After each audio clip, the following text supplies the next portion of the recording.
Bismillahirrahmanirrahim. Alhamdulillahi Rabbil Alamin, wa bihi nasta'inu ala umuri dunya wa ad-din, wassalamu wassalamu ala ashrafil anbiya'i wal mursalin, Sayyidina Muhammad, wa ala alihi wa sahbihi ajma'in, amma ba'd. Tulisan Rumail Abbas yang diposting di web islami.co, memberikan bantahan kepada ujung tombak grup Imad CS dalam masalah DNA, yaitu Dr. Sugeng. Sebenarnya sanggahan Rumail tentang tes DNA pada tulisan-tulisan sebelumnya ditujukan kepada KRT Fakih, yang dengan fasihnya membatalkan nasab Ba'alawi dengan berdasarkan hasil uji tes DNA sebagian Sadah Ba'alawi, yang berhaplogroup G dan bukan J, yang menurut KRT Fakih itu adalah haplogroup untuk Yahudi Ashkenazi. Mungkin karena tidak mampu menanggapi sanggahan Rumail yang disertai data-data hasil tes DNA para Sadah Alawiyyin, KRT Fakih pun menyerahkan tanggung jawabnya kepada orang lain yang dia anggap lebih kompeten, yaitu Dr. Sugeng Sugiharto untuk menjawabnya. Lucu memang di KRT Fakih ini, katanya ahli DNA tapi tidak mampu menjawab sanggahan dari orang yang tidak punya basic masalah tes DNA. Tapi tak mengapalah, Rumail kemudian memberikan sanggahan atas postingan dan video dari Dr. Sugeng. Dan sampai detik ini jawaban dari Dr. Sugeng belum juga muncul.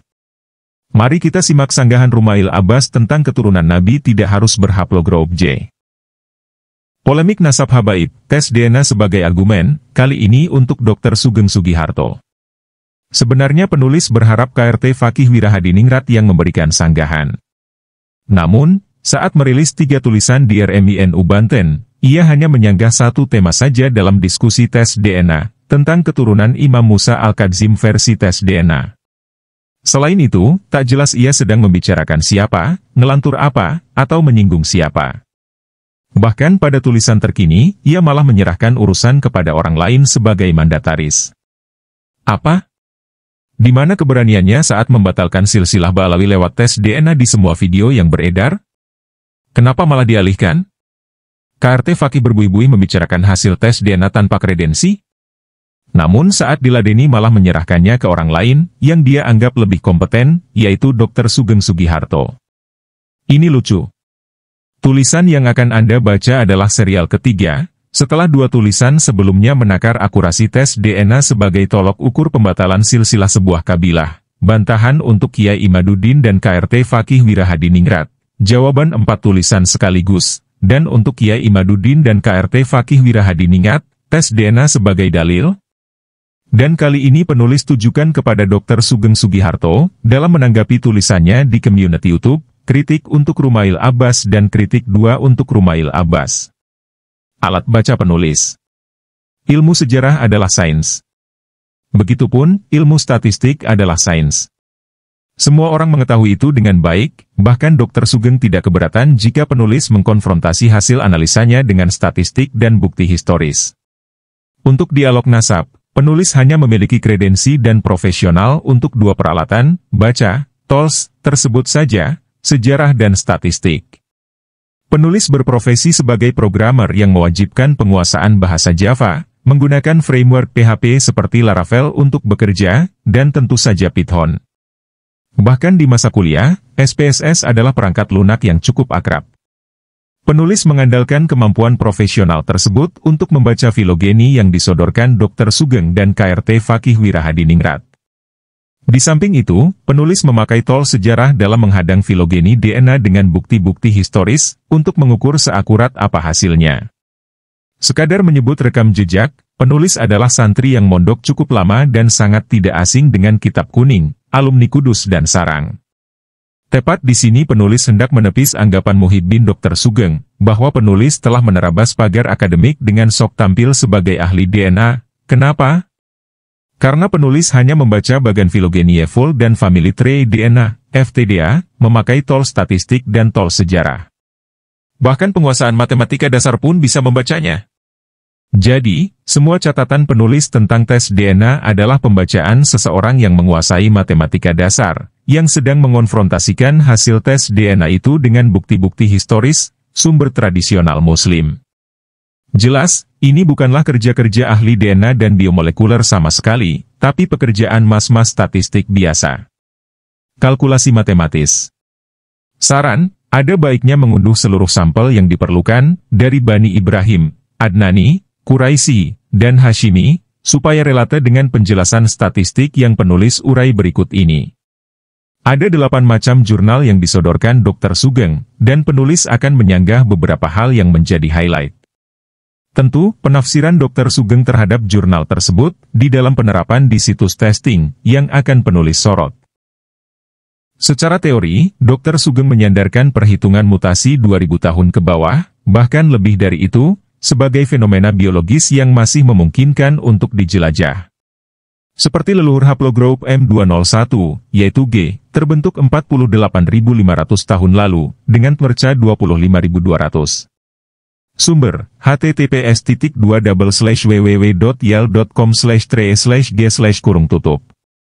Penerapan Dr. Sugeng pada Yevol menyandarkan teorinya pada Ancient Bottleneck of Y Chromosome Diversity coincides with a global change in culture, menyimpulkan mutasi genetik haplogroup G baru akan terjadi setelah 1 kali 10⁹ dibagi 0,73 sama dengan 136.986.301 tahun. Artinya, jangankan mencari keturunan biologis G sepanjang 2000 tahun, mencari sampai generasi 137 juta tahun sejak G terbentuk pun, masih sangat memungkinkan. Dan dengan arti lain, keturunan biologis berhaplo G tidaklah mungkin menjadi keturunan biologis dari seorang leluhur yang berhaplo J. Penulis menduga, ada kesengajaan Dr. Sugeng dalam mengusung G, M201 sebagai sampel, dan paling tidak termotivasi dua hal. Pertama, beberapa sampel Ba'alawi berada dalam subklade G, M201. Sekadar menulis kit number mereka berdasarkan nama atau kabilahnya, IN 89146, Al-Habsi, KSA, 27012, Al-Sarif Quraisy, KSA, M9523, Ba'alawi, Yaman, 88697, Asegaf, Yaman, dan IN 76599, Omar, Yaman.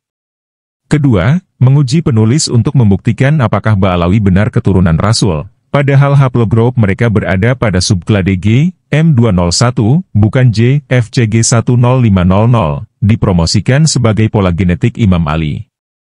Jika persamaan mutasi genetik di atas telah baku dan final, jelaskan kepada penulis, kenapa terjadi gap dan mismatch untuk penjelasan berikut ini. Dr. Sugeng tentu tahu bahwa bukan Ba'alawi saja yang berada dalam subklade G, M201.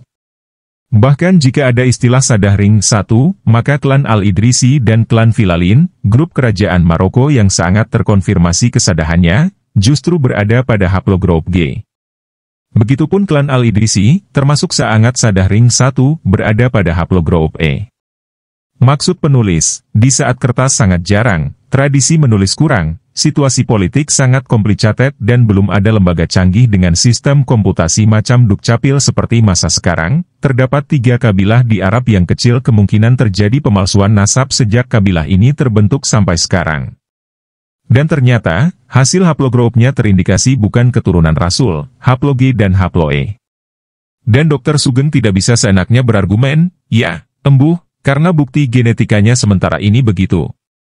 Karena gugatan selanjutnya ialah, seberapa akurat kalkulator genetika yang Dr. Sugeng pakai?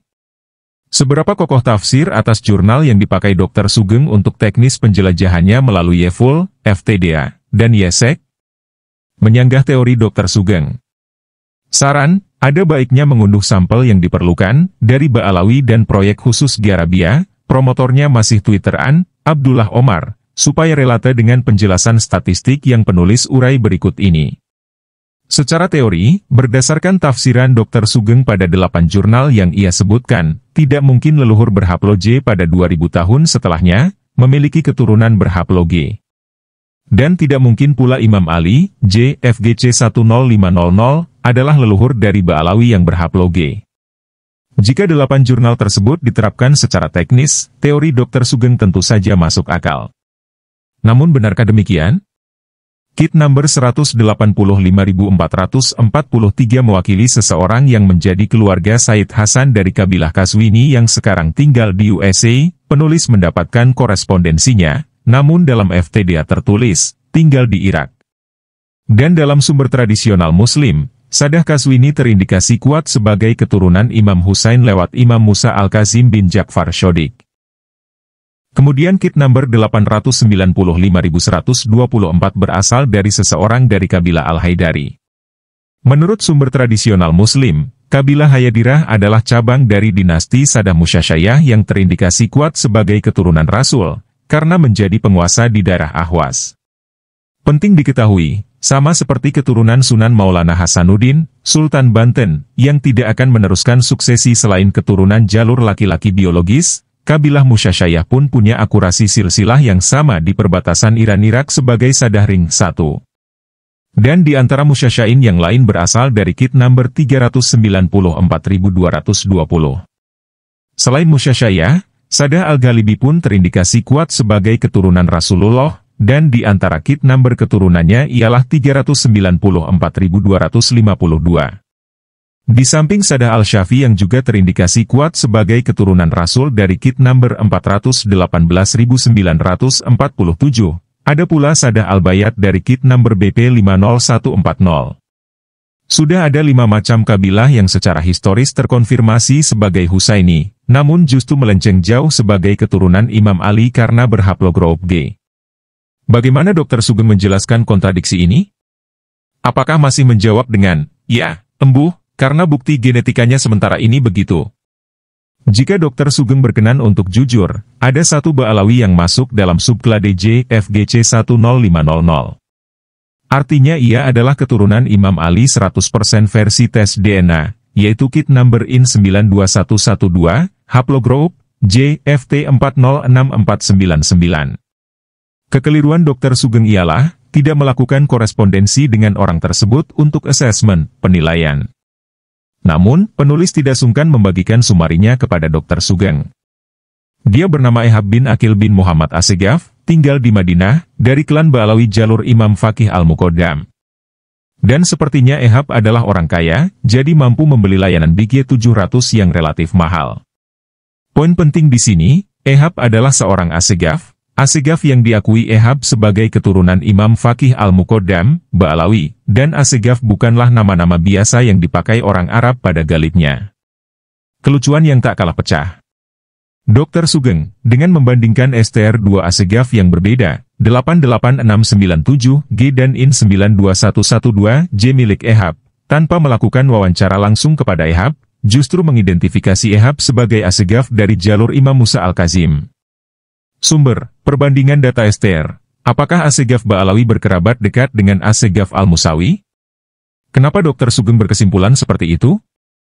Karena perbandingan data STR antara Assegaf 88697 dan Assegaf IN 92112 terdapat mismatch dan gap, maka mustahil keduanya berkerabat meskipun bermarga sama. Ditambah, haplogroup Ehab terindikasi sebagai keturunan Imam Ali lewat jalur Imam Musa Al-Kazim dalam Fthana. Sedangkan Assegaf 88697, jangankan keturunan Nabi, keturunan Arab pun bukan, versi Fthana. Oh, karena mustahil berkerabat, berarti Assegaf IN 92112 yang terindikasi sebagai keturunan Musa Al-Kazim ini adalah Assegaf yang lain. Mungkin seperti ini gumam Dr. Sugeng, tanpa sekalipun menanyakannya langsung kepada Ehab, dan tanpa pengetahuan yang baik tentang genetika populasi kaum Sadah lewat literatur Muslim. Jika Dr. Sugeng berkonsultasi dengan Kiai Imaduddin, tentu saja nomenklatur Assegaf Musawi ini bakal terdengar aneh. Karena Assegaf adalah klan unik yang menjadi canggah dari sebagian besar pecahan klan Ba'alawi di Indonesia, dan tidak ada Assegaf selain Ba'alawi dalam seluruh sumber tradisional Muslim. Sekali lagi, tanpa mengonfirmasi dengan pemilik haplogroup, kenapa Dr. Sugeng sembrono memberikan kesimpulan? Apakah masih menjawab dengan, ya, embuh, karena bukti genetikanya sementara ini begitu? Penulis masih ingat betul kata KRT Fakih Wirahadiningrat sewaktu bertemu di Pleret. Sebenarnya, Assegaf yang asli adalah Assegaf Al-Musawi, keturunan Musa Al-Kazim.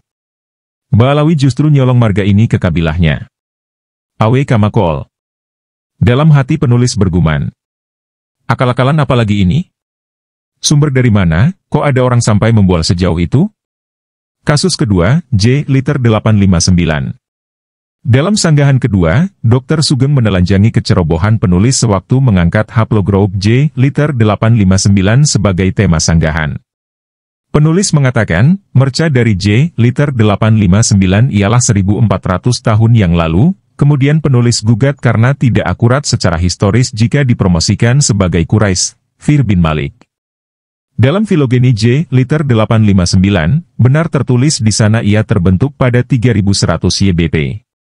Dan sebenarnya, penulis sudah mengetahui itu tanpa Dr. Sugeng repot-repot membuat sanggahan seri kedua.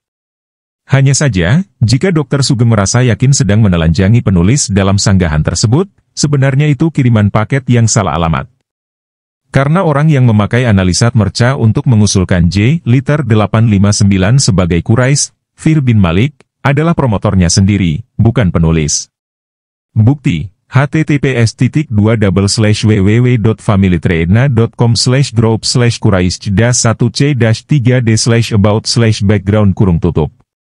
Sekali lagi, orang yang mempromosikan J liter 859 sebagai Quraisy dengan analisat merca adalah promotornya sendiri. Namun, coba kita ikuti permainan Dr. Sugeng. Taruhlah J liter 859 berada dalam tim Eframe 31001400. Entah tepatnya ia berada di mana, dan menurut teori sebelumnya, keturunannya harus lempeng tak bercabang dari J liter 859. Ada satu kabilah penting yang penulis ajukan, Bani Syaibah. Klan ini terkonfirmasi secara historis sebagai suku Quraisy atau Adnani.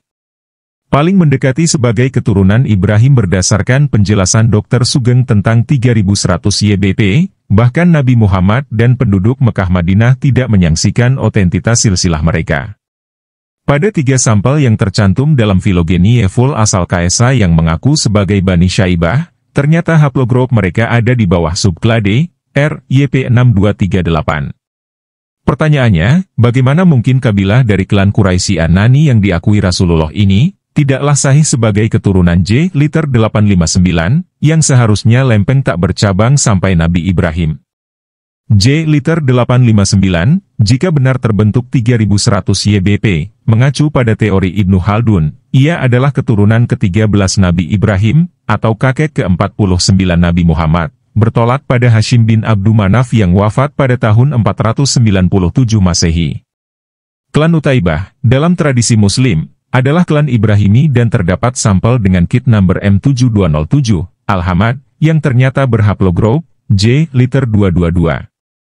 Meskipun berhaplo J, namun klan Utaibah tidak berada pada subklase J FGC 8712, yang dipromosikan sebagai pola genetik Nabi Ibrahim, yang berarti bukan keturunan Ibrahimi. Sebelum Dr. Sugeng punya niatan untuk menelanjangi penulis, lagi, pola genetik Ibrahimi tadi bukanlah penulis yang menganalisanya, namun promotornya sendiri. Dan seperti J liter 859, pola genetik Ibrahimi ini pun bermasalah karena tim Eframenya ialah 3100 YBP. Penulis bisa menjelaskan lebih detail jika diskusi ini diteruskan Dr. Sugeng. Alih-alih menyalahkan penulis, dan menggiring pembaca untuk menilai penulis terlalu bodoh dalam pengetahuan itu, ada baiknya Dr. Sugeng mengoreksi kalkulator genetiknya kepada promotor proyek di FTDA. Jika sudah dikoreksi, silakan tunjukkan kepada publik siapa pemilik semua haplogroup problematik tersebut, dan jangan lupa berkonsultasi dengan Kiai Imaduddin yang sudah diyakini publik sebagai pakar nasab. Untuk setelahnya, penulis akan bersedia mencegat temuan Dr. Sugeng dengan fakta-fakta historis kabilah keturunannya, karena inilah cara paling tepat untuk falsifikasi kalkulator genetika yang sudah dikalibrasi Dr. Sugeng. Penulis belum bisa mematahkan teori J harus memiliki keturunan J pula, meskipun 2000 tahun ke depan, selain mengkonfrontasi sampel-sampel dari populasi modern tersebut dengan literatur tradisional. Hanya saja, sampai detik ini, penulis telah mengantongi lebih dari 42 kabilah, kemungkinan akan bertambah, yang problematik. Pertanyaannya, bagaimana Dr. Sugeng menjelaskan fenomena ini? Apakah kalkulator genetik Dr. Sugeng ini 100% akurat? Ataukah 42 kabilah ini punya masalah dalam pencatatan silsilah keluarganya? Kita sedang membicarakan orang Arab yang punya ikatan emosional terhadap genealogi, bahkan mereka dikenal berdasarkan silsilah dan kabilah, bukan negara asal, dan memiliki ingatan kuat untuk datuk-datuknya. Jika 1 atau 2 kabilah saja yang keliru, penulis masih bisa menerima teori ini. Namun jika sudah 42 kabilah, bahkan separuhnya memiliki nakib, hemat penulis angka ini terlalu besar untuk dinilai keliru semua. Ataukah dugaan penulis benar, justru kalkulator genetik Dr. Sugeng yang butuh dikalibrasi? Dan, bagaimana mungkin Dr. Sugeng menghindari literatur tradisional, kitab sejarah dan kitab nasab, padahal ia adalah aspek penting dalam mengukur validitas perhitungannya? Jika jawabannya masih, ya, embuh, karena bukti genetikanya sementara ini begitu. Artinya Dr. Sugeng hanyalah mas-mas doktor biasa yang bukan ilmuwan. Dan penulis tidak kaget dengan orang semacam ini.